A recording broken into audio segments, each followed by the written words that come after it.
Yavaş yavaş öldür, yavaş yavaş.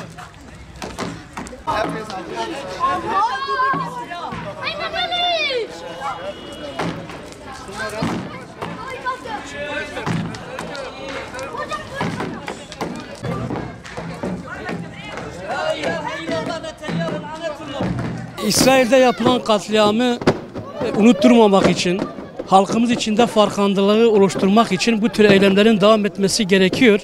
Çünkü bu tür eylemlerle en azından Gazze'deki kardeşlerimize yardımcı olmuş oluyoruz.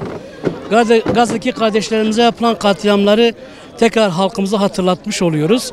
Ama Gazze'deki katliam da dünyaya birçok şey öğretti. Dünyaya hakkın, hakikatin ne olduğunu öğretti. Aslında dünya ülkelerinin tamamının Siyonizmin etkisi altında olduğunu, Siyonizm uygarlığının birer esiri olduğunu da gösterdi.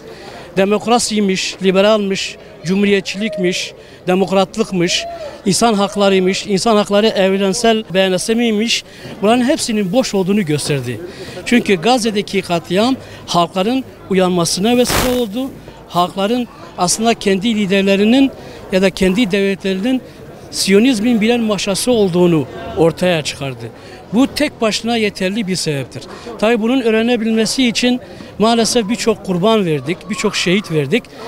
Bu şehitlerin bereketiyle, şehitlerin kanlarının bereketiyle inşallah bütün dünya halkları uyanacaktır.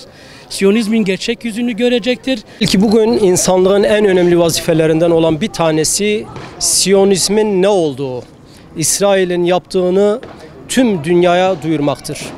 Bugün sivil toplum kuruluşları olsun, halk olsun, farklı kesimler olsun, bugün herkes bu çaba içerisindedir. Bugün bu camide çıkan vatandaşlarımızın duyarlılığı ve Netanyahu ve askeri kabinesine olan öfke, o zihniyete olan öfkeyi biz bir kese daha gördük burada. Özellikle programı düzenleyen peygamber sevdalıları adına bu duyarlılığı oluşturan kuruma teşekkür ediyoruz. Hüdapar ilçe başkanı olarak bu duyarlılığı oluşturan her kesime sonsuz teşekkürlerimizi sunuyoruz. Bir kez daha İsrail'in lanetlemeye geldik. Bundan sonra da devam edeceğiz inşallah.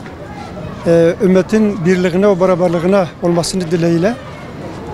Artık buna bir dur deme zamanı gelmiştir. Devletler maalesef buna katkı sunmuyorlar ama halk, millet bunu kabul etmemesi lazım, ayaklanması lazım, mitingler yapması lazım. Yani elimizden geleni yapmamız lazım. Çünkü eğer biz bunu yapmasak biz de bu konuda sorumlu olacağız. Allah-u Teala bu hesapta bize sorulacak.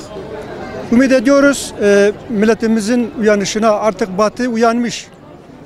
Amerika, Avrupa, diğer ülkeler hepsi ayakta, fakat İslam ümmeti maalesef gereken tepkiyi verilmemektedir.